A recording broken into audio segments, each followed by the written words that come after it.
Comfort food gets a bad reputation. We're told to be careful with it, to indulge just a little, to label it as a guilty pleasure, a cheat meal, a moment of weakness. But here's the truth no one talks about. Comfort food is powerful because it remembers. It carries our stories. It's the mac and cheese your mom made on cold nights, the chicken soup your grandmother served when you were sick, the bowl of rice and eggs you made for yourself in college when the world felt too big. Comfort food isn't the problem. The way we've disconnected it from nourishment, that's the problem. For years, I kept comfort food in a mental box labeled bad. It didn't matter what I craved. If it was creamy, cheesy, salty, fried, or sweet, I believed it was wrong. So I either denied myself completely or binged in secret. I never knew peace with it. I never trusted that food could be both comforting and healing. But I've come to learn something simple. The most healing food is the kind that lets you feel safe and supported. It doesn't have to be either or. It can be both and. That's what this episode is about. How to make peace with the foods you crave. How to listen to what comfort really means, not just on your tongue, but in your body. And how to build plates that are rich in protein, full of fiber, and still feel like a hug from the inside out. We're going to talk about reimagining nostalgic meals, rebuilding flavors that make you feel whole, and using food not to numb, but to nurture. Because when comfort food becomes nourishment, and nourishment includes comfort, your plate stops being a battlefield. It becomes a homecoming. Let's talk about mac and cheese. The ultimate comfort food. Gooey, rich, nostalgic. It's the dish that shows up at potlucks after long days, on bad dates, and cold nights. And for the longest time, I believed I had to say goodbye to it if I wanted to eat healthy. But what if mac and cheese didn't need to be erased? What if it just needed to be rebuilt? So one night, I played. I cooked chickpea pasta for extra protein and fiber. I blended roasted butternut squash with cashews, garlic, nutritional yeast, and a splash of almond milk to make the sauce. I added a little Dijon mustard for tang and stirred in spinach at the very end. I topped it with toasted almond breadcrumbs and baked it until golden. And when I took the first bite, I didn't feel guilt. I felt familiarity, home. My body didn't feel heavy. It felt full in the best way. Because the protein kept my blood sugar steady, the fiber soothed my digestion, and the flavor reminded me that healing doesn't have to taste like sacrifice. Then there's chili. Thick, spicy, hearty chili. My mom used to make a big pot on Sundays and we'd eat it for days with cornbread or rice. I wanted that feeling again, the smell, the simmer, the satisfaction, but with ingredients that loved me back.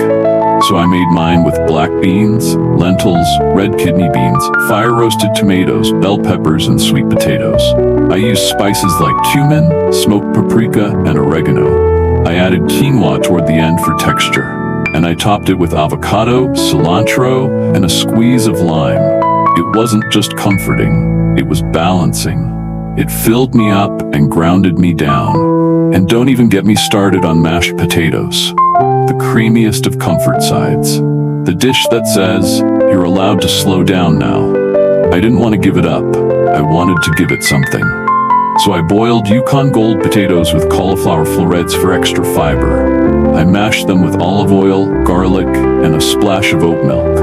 I seasoned it with sea salt and thyme. Creamy, savory, still decadent, but with nutrients that supported my nervous system and digestion. The point isn't that I healthified these foods. The point is, I reclaimed them. I gave them new meaning. I stopped asking food to either comfort me or heal me, and I started letting it do both. One night, after a long week, I made myself a plate of roasted chicken thighs with crispy skin, a pile of mashed cauliflower and potatoes, and a warm side of garlicky greens. It wasn't fancy. No one else was watching. I didn't plate it for Instagram. I just sat there, barefoot in the kitchen, with jazz playing low and a candle flickering on the table. And I remember this wave of peace washing over me, not because I followed a plan or counted macros or hit a goal, but because I felt cared for. by myself. Fully. Finally, that's the magic of comfort food that heals. It speaks two languages at once. One to your body, through nutrients, fiber, protein, and steady energy, and one to your soul, through flavor, memory, warmth, and permission. When both languages are spoken, something unlocks. You don't binge, you don't restrict, you don't spiral, you just eat and feel and rest. And that kind of nourishment, it's rare, it's holy, it's yours. If you've been afraid of comfort food, afraid that once you start you won't stop, or that it'll undo all your progress, I want to gently challenge that. What if your body isn't scared of comfort food? What if it's scared of never feeling safe with food at all? What if the answer isn't to cut yourself off from pleasure, but to weave pleasure into your healing? Because comfort food made with intention becomes more than a meal. It becomes a memory you give yourself, a ritual, a kindness, and it lasts longer than any diet ever could. If you'd like to try some of the meals I've mentioned in today's episode, I've put together a free recipe collection called Comfort That Heals, with the mac and cheese, the chili, the mashed potatoes, and more. Each one designed to feed your body and your spirit. You can find the link in the description, or just comment "Soul" and I'll send it your way. In our next episode, we're going to explore something deeper, the relationship between our nervous system and food. It's called Nervous System Eating: How Food Calms Your Inner Storm. We'll unpack how overstimulation, stress, and anxiety can change the way we crave, digest, and even absorb food, and how simple meals can help us regulate, not react. Until then, make yourself a plate that feels like home. Eat it slowly, savor it completely, and remember, comfort isn't the enemy, it's the door back to yourself. Some days, I would wake up already exhausted. Not just tired, but frayed. Like my nerves had been buzzing all night, even though I'd been lying still. My jaw sore from clenching, my chest tight, my thoughts racing before I even poured my first cup of coffee. I'd try to breathe deeply, but my body felt stuck in a loop, like it hadn't left a state of alert since yesterday. Or the day before that. Or maybe the day before that too. And for the longest time, I thought I just needed better sleep, or more yoga, or less screen time. And while all of those things helped, they never fully quieted the hum beneath my skin. That soft, invisible current of hypervigilance, until I started paying attention to how I was eating. Not just what, but how, when, and why. Because what I didn't realize is that my nervous system was starving. Not just for nutrients, but for rhythm, for regulation, for messages of safety sent through every bite. That's what this episode is about. The way food can be more than fuel. The way it can be feedback. A conversation with your nervous system. We'll talk about why so many of us live in fight or flight without realizing it. How chronic stress affects digestion, blood sugar, and mood. Why high-protein, high-fiber meals help restore balance. And most importantly, how to shift from stress eating to safety eating. This isn't about eating perfectly. It's about eating with presence. Eating to ground, not to numb. Eating in a way that tells your body, you don't have to brace anymore. You can rest now. You are held. I used to eat while standing, at the counter, in the car, on the couch, scrolling through my phone, barely tasting anything. I'd inhale meals without chewing, then wonder why I felt bloated, wired, or weirdly empty afterward. I didn't know that the way I ate was keeping me stuck in a stress loop. When your nervous system is in fight or flight, digestion slows down. Your body literally deprioritizes breaking down food because it thinks you're in danger. Blood gets pulled away from your stomach and toward your muscles just in case you need to run. And when that happens, you can eat the most beautiful, balanced, macro-friendly meal and still feel off, because the how matters just as much as the what. So I started with one rule. Sit down. That's it. Sit at a table, feet on the floor, breathe. Before the first bite, I take a slow inhale and an even slower exhale. That single pause helps activate my parasympathetic nervous system, the rest and digest mode. From there, I choose foods that speak the language of regulation, that don't spike me, rush me, or leave me crashing. At breakfast, that means steady protein, like eggs with sautéed kale, or Greek yogurt with chia seeds and blueberries. I add fiber, maybe some oats or flax or a slice of sprouted grain toast. And always, something warm. Cold smoothies are trendy, but my nervous system responds better to warmth. A bowl, a spoon, a meal that tells my body, you're safe now. Around mid-morning, I check in. Not just, am I hungry, but how am I wired? If I'm feeling tense or scattered, I grab something mineral-rich, like a few Brazil nuts for selenium or pumpkin seeds for magnesium. I drink warm water or herbal tea. I slow down enough to feel myself soften. Lunch is all about blood sugar. When my levels crash, I get anxious, snappy, dizzy, emotional. So I build my plate like a nervous system stabilizer. Complex carbs like quinoa or sweet potato, lean protein like grilled chicken or lentils, healthy fats from avocado or olive oil, and fiber always. The goal isn't just fullness, it's steadiness, calm, predictability. Dinner is where I anchor, especially after a long, overstimulating day. It's when I dim the lights, close the laptop, and come back to myself. I make a meal that doesn't overwhelm my system.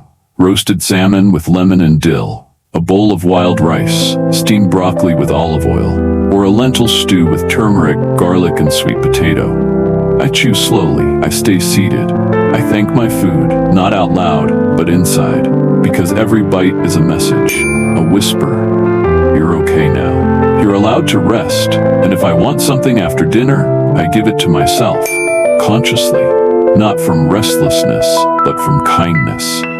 A small bowl of warm apples with cinnamon, herbal tea with a splash of coconut milk, a spoonful of almond butter with sea salt. These are not perfect foods, they're peaceful ones. They meet me where I am. Because here's what I've learned. Your nervous system doesn't need extreme changes. It needs consistent signals, steady meals, warmth, gentle nutrients, predictability, and love. Always love. If you've been stuck in the loop, wired, tired, reactive, restless, I want you to know that your body isn't broken. It's protecting you. It's doing exactly what it was designed to do in response to chronic noise, pressure, and neglect. But food can help you step out of that loop. One plate at a time, one deep breath before a meal, one warm spoonful that tells your brain, we're safe now. And if you're not sure where to start, I've created a free guide called Calm on a Plate. It includes the meals, minerals, and rhythms that helped regulate my own nervous system. You can find the link in the description, or just comment calm and I'll send it right to you. In our next episode, we're going to explore a deeper form of healing, beyond inflammation and digestion. We'll talk about restoration, not as restriction, but as return. It's called Food as Medicine, not restriction, but restoration. Until then, eat slowly, breathe deeply, and know this: every bite is a chance to come back to peace. The phrase food as medicine gets thrown around a lot, but for many of us, it never felt healing. It felt like another rule, another reason to restrict, another way to feel like we weren't doing enough. We were told to cut carbs, quit sugar, fast longer, eat cleaner, and somewhere along the way, the idea of healing through food got tangled up with punishment. But medicine, real medicine, doesn't shame you. It doesn't starve you. It doesn't whisper, you'll be better if you just eat less. It restores, it rebuilds, it gives you back what was missing.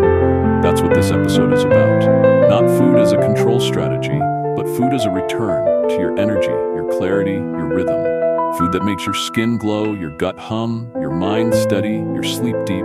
Food that helps you repair, not restrict. I want to tell you a story. I spent years eating healthy, or at least what I thought healthy meant. No fat, no gluten, no nightshades, no grains, no fun. I tracked every bite, avoided every craving, filled my plate with raw vegetables and dried chicken, and forced gratitude. I was trying to fix everything. My fatigue, my bloating, my anxiety, but somehow, the more rules I followed, the worse I felt.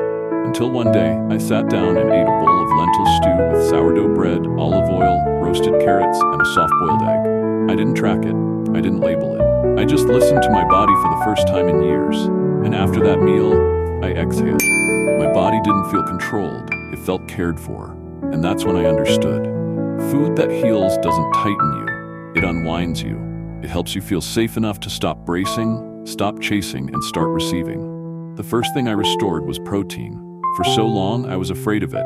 I thought it would make me bulky, bloated, or too much. But the truth is, protein is foundational. It doesn't just build muscle, it repairs tissues, balances blood sugar, supports hormones, strengthens the immune system, and keeps your brain stable. When I started including 20 to 30 grams of high-quality protein in every meal, like eggs, lentils, tempeh, salmon, or pasture-raised chicken, I didn't just feel stronger. I felt calmer, more anchored, more resilient. Then I brought fiber back, not the kind that comes in powders or bars, but the kind that grows in soil. Chickpeas, berries, flax, quinoa, broccoli. I used to see fiber as a side note, but it became the star. Fiber feeds your gut, and your gut talks to your brain. When I fed my microbiome with real, whole, fiber-rich foods, I noticed things I didn't expect. My mood leveled out, my sugar cravings eased, my focus sharpened, and the wild anxiety that used to sneak in mid-afternoon, it stopped knocking so loudly, and I stopped fearing fat. That was huge.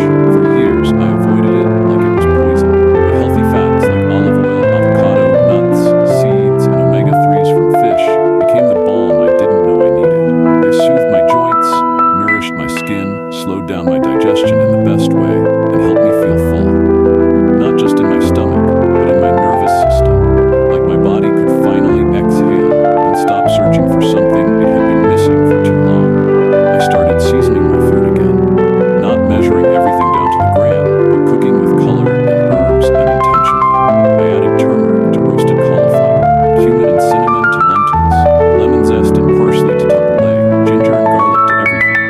These weren't just flavors, they were medicine, anti-inflammatory, blood sugar balancing, digestion friendly. And more than that, they made eating joyful again. Because here's the thing, joy is medicine too. I began to notice a pattern.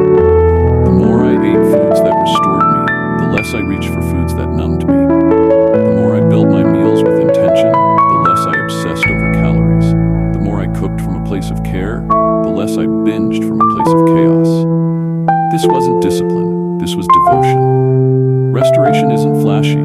It's not the before and after photos or the green juice selfies. It's the slow, steady return to yourself. It's waking up without the bloat you thought was just normal. It's no longer needing 3 cups of coffee to function. It's realizing your skin is clearer, your joints ache less, and your mind isn't running marathons at 2 a.m. It's subtle, but it's powerful. Food did that. Not by being perfect, but by being present. By showing up in my kitchen, my lunchbox, my slow mornings, and my late-night cravings, not as the enemy, but as the friend I forgot I had. If you're tired of rules and ready for repair, if you're done chasing clean and ready to feel whole, this is your invitation. Not to eat perfectly, but to eat restoratively. To build meals that don't just fit macros, but meet needs. That don't just avoid triggers, but invite healing. And if you want support in that, I've put together a free guide called Restore, with meals, rhythms, and nutrient-packed recipes designed to help you rebuild, not restrict.